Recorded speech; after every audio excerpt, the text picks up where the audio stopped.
un peu les choses. Je suis toujours content d'être avec vous et toujours content de travailler pour le Christ. C'est avec lui que j'ai commencé ma vie de chrétien, ma vie de prêcheur. Et maintenant, ça fait plus de 60 ans que j'exerce un ministère. Alors pendant ce ministère, j'ai vu beaucoup de gens, beaucoup de personnes qui étaient aussi assoiffées de vérité, assoiffées de Christ. Et un grand nombre sont encore aujourd'hui avec moi. Et on peut les appeler des compagnons d'œuvre. Alors pendant toutes ces années, bien sûr, il y en a qui se sont joints parce qu'ils avaient déjà obéi dans le pays dans lequel ils se trouvaient.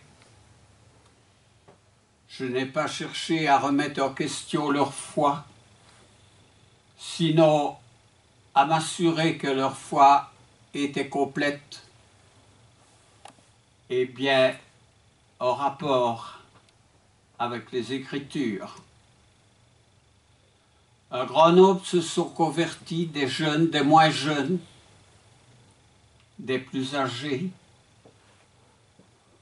Et dans tout ce nombre-là, il est arrivé ce qui arrive dans le mariage pour beaucoup, c'est qu'il y en a sur 5, il y en a 2 qui restent fidèles et 3 qui font un bout de chemin avec la personne dans laquelle ils se sont engagés, un bout de chemin seulement. Et c'est bien dommage. Je n'ai jamais discuté beaucoup sur l'âge, mais ce qui est plus important, c'est la maturité et la compréhension d'un engagement. Parce que lorsqu'on s'engage jeune ou beaucoup moins jeune, il y a toujours le tentateur. Et la parole de Dieu nous prévient, parce que ce tentateur ne va pas seulement essayer de nous déstabiliser, mais on peut dire qu'il est aussi le démolisseur. Or, il y a un verset qui dit dans les Écritures, « Ne déplace pas la borne ancienne. » Ne déplace pas la borne ancienne. On a un très bel exemple aujourd'hui dans ce monde géopolitique de certains qui déplacent la borne ancienne. Et quel en est le résultat? C'est le chaos. Et vous savez, quand vous avez un château de cartes, une construction en domino, s'il y a un des éléments qui ne tient pas sa place, tous les autres éléments sont aussi ébranlés. Ce qui veut dire que c'est une grande responsabilité. Et alors, cet appel du Seigneur, il est pour tous les êtres humains, parce que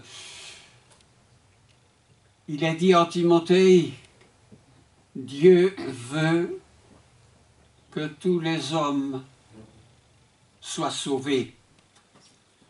Or, je vais essayer aujourd'hui que ma prédication puisse être cadrée dans l'espace du moment où il m'est permis de parler, parce qu'après, il y a évidemment d'autres choses aussi. J'ai noté un verset qui m'a fait un peu réfléchir. C'est quand l'apôtre Paul parle dans les Corinthiens et qu'il dit « Lorsque j'étais un enfant, je pensais comme un enfant ». Est-ce que Victoire a ce verset en 1 Corinthiens au chapitre 13, c'est le verset 11. 1 Corinthiens chapitre 13, verset 11. Ouais. Au nom de Jésus. Lorsque j'étais enfant, je parlais comme un enfant. Je pensais comme un enfant. Je raisonnais comme un enfant. Lorsque je suis devenu homme, j'ai fait disparaître ce qui était de l'enfant. Amen. Oui. Eh bien, l'engagement, le baptême par lequel on devient un adulte dans la foi, n'est pas pour les enfants. Lorsque j'étais un enfant, je pensais comme un enfant. Et lorsque je suis devenu homme, j'ai pensé comme un homme.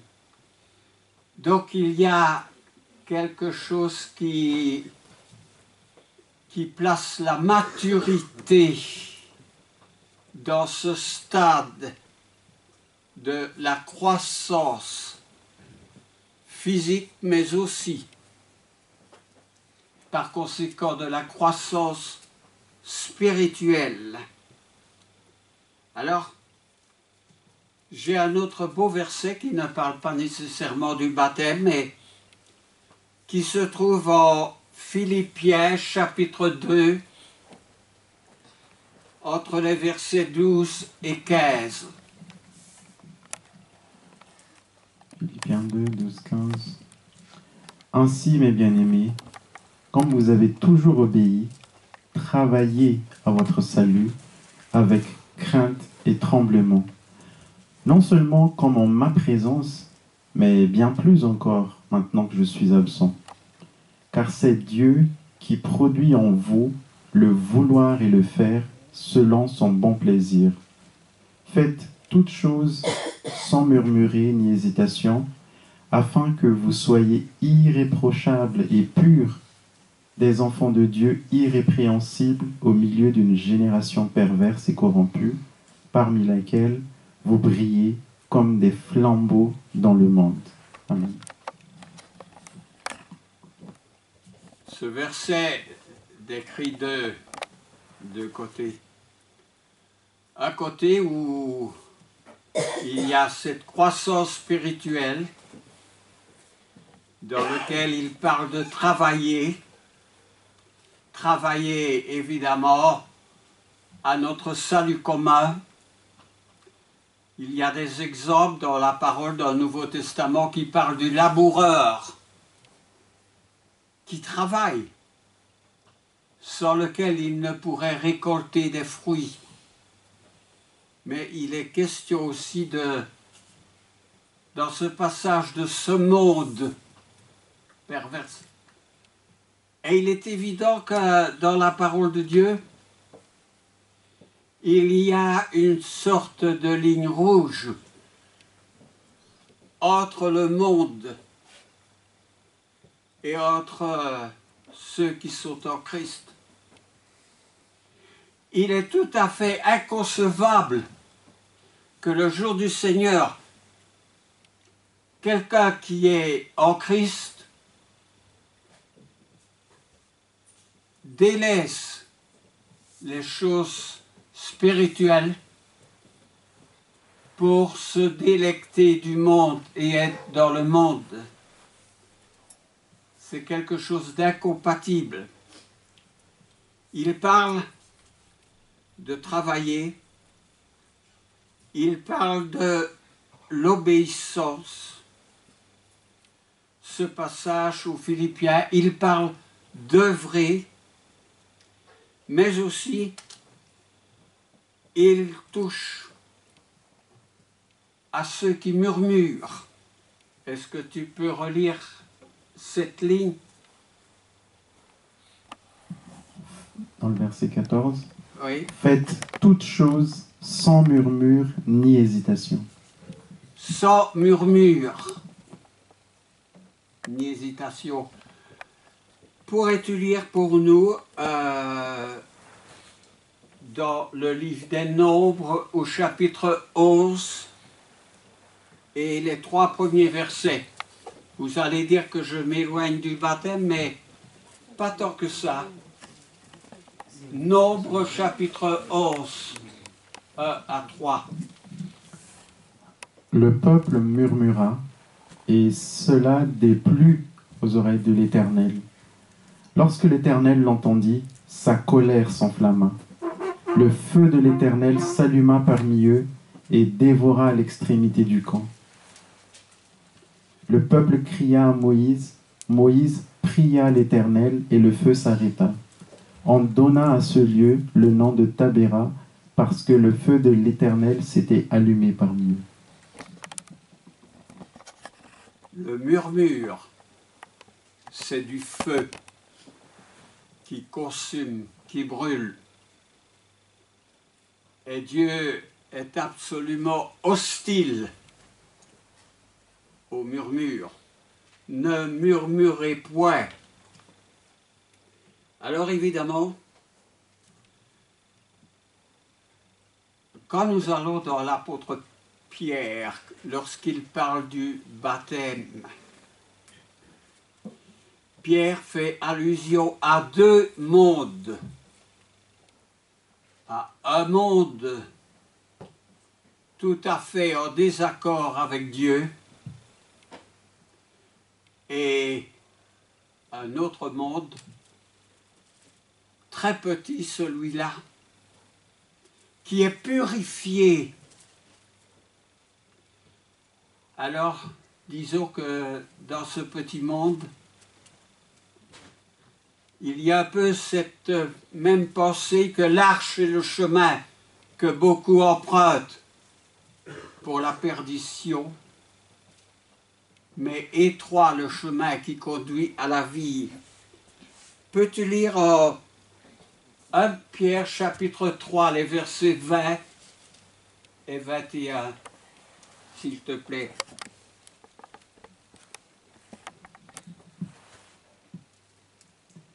Au nom de Jésus.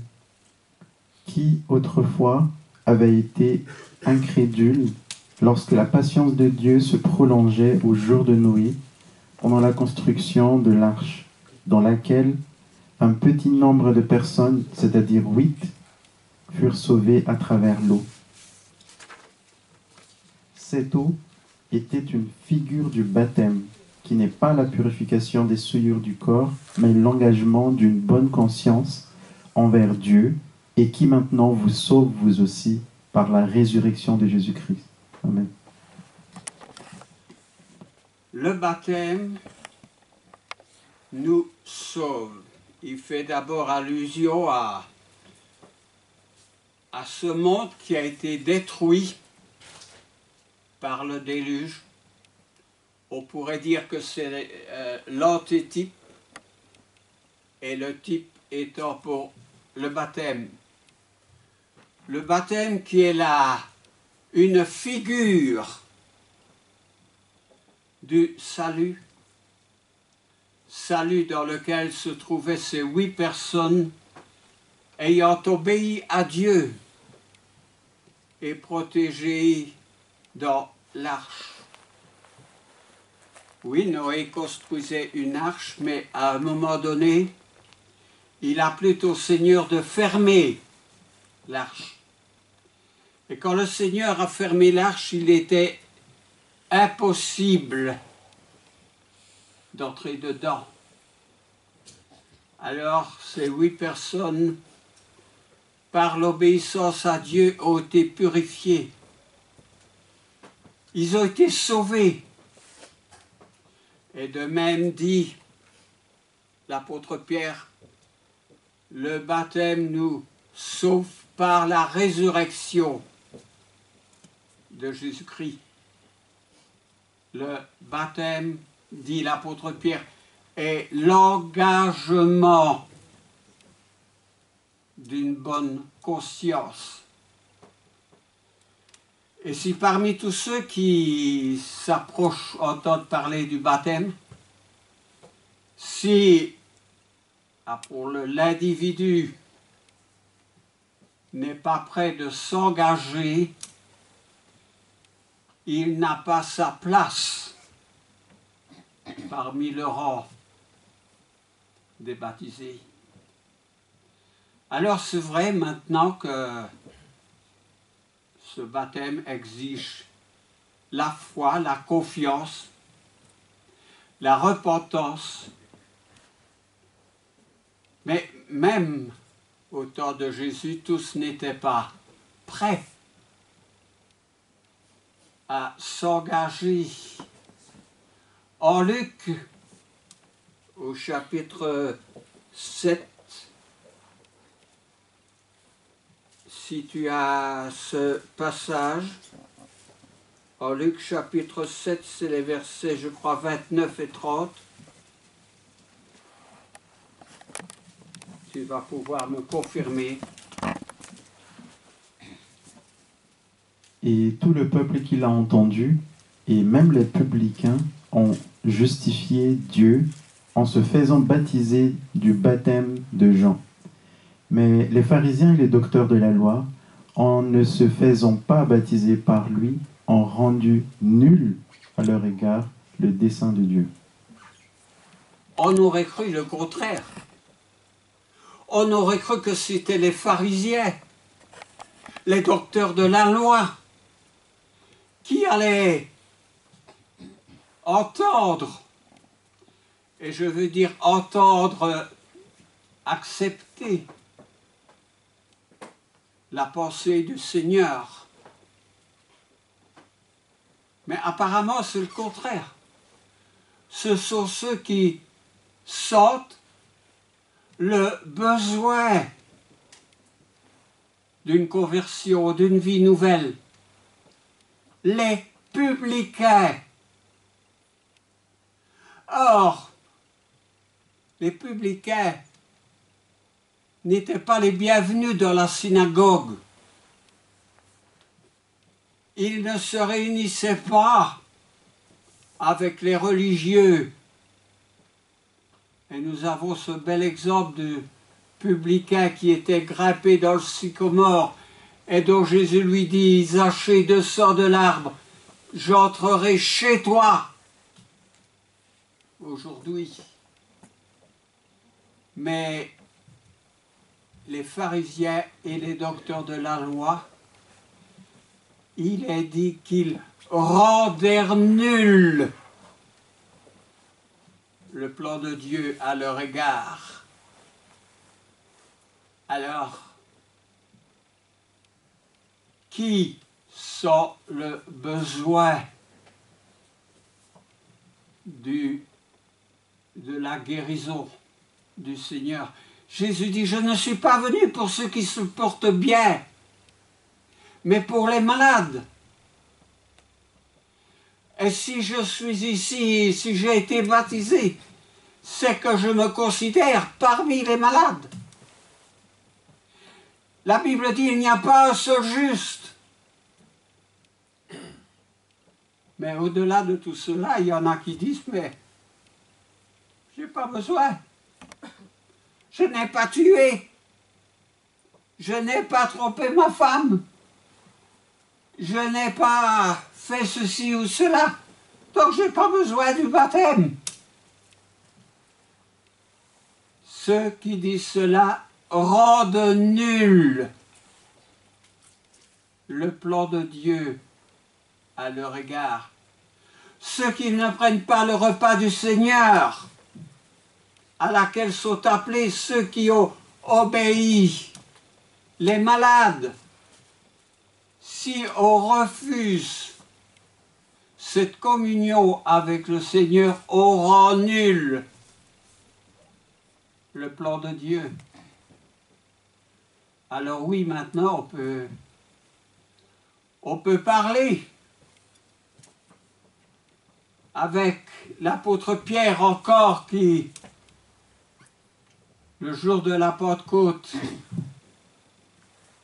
proclame « Repentez-vous et soyez baptisés pour le pardon des péchés. » Pour le pardon des péchés.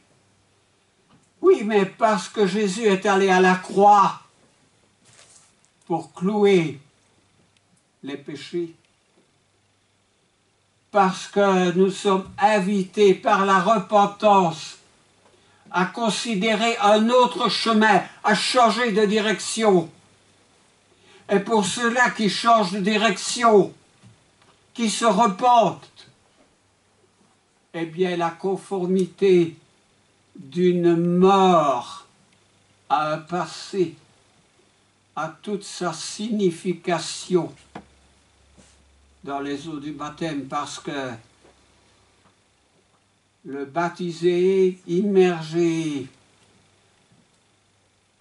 à la figure de Jésus, la même figure, ressuscite avec Christ pour marcher en nouveauté de vie. Les choses anciennes sont passées, toutes choses deviennent nouvelles. Et toutes choses pour ces deux jeunes filles vont devenir nouvelles. Mais la persévérance, Jésus dit, celui qui persévérera jusqu'à la fin sera sauvé. Or, beaucoup de ceux qui ont voulu s'engager n'ont pas persévéré. Et pour eux,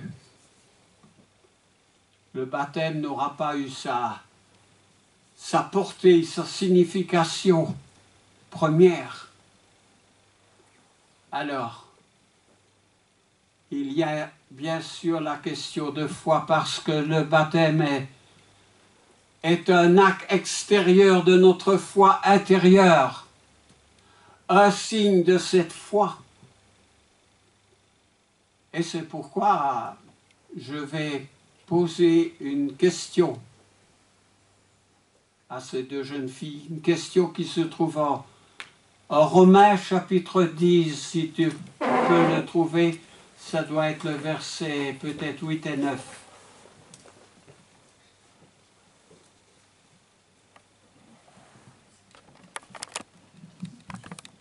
Que dit-elle donc? La parole est près de toi, dans ta bouche et dans ton cœur. Or, c'est la parole de la foi que nous prêchons. Si tu confesses de ta bouche le Seigneur Jésus, et si tu crois dans ton cœur que Dieu l'a ressuscité des morts, tu seras sauvé. Amen. Je vais poser la question à ces deux jeunes filles. Croyez-vous que Jésus est le Fils de Dieu et votre Sauveur? Je vais demander à ces deux jeunes filles de s'approcher de moi.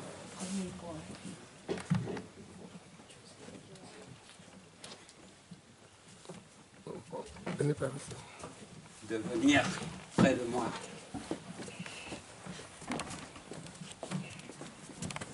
Une après l'autre, de me donner la main. Et je vais poser la question. Est-ce que tu crois que Jésus est le Fils de Dieu? Oui, je le crois. Je n'en doute pas. Est-ce que tu crois que Jésus est le Fils de Dieu? Oui, je le crois.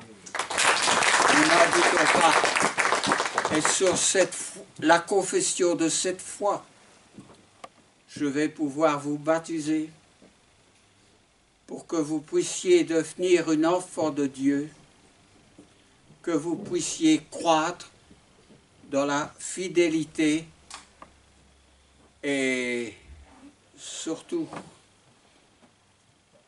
parce que la vie en Christ n'est pas une vie qui est courte, parce que vous connaîtrez des problèmes, parce que Satan va vouloir vous récupérer.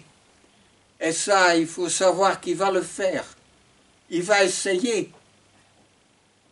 Mais quand il a essayé avec Jésus, Jésus lui a dit, il est écrit. Alors référez-vous bien aux Écritures quand il y a un problème, un doute, une tentation. Et mon vœu pour vous est que vous soyez fidèles comme vos mamans, qu'il y a très longtemps j'ai baptisé et qui sont encore aujourd'hui. Et parce que c'est maman, c'est papa vous ont élevé dans la foi chrétienne aujourd'hui. Ils ont planté en vous, dans vos cœurs, cette foi que vous confessez aujourd'hui et dont vous allez votre vie entière rendre un témoignage. On va les s'apprêter, chacun.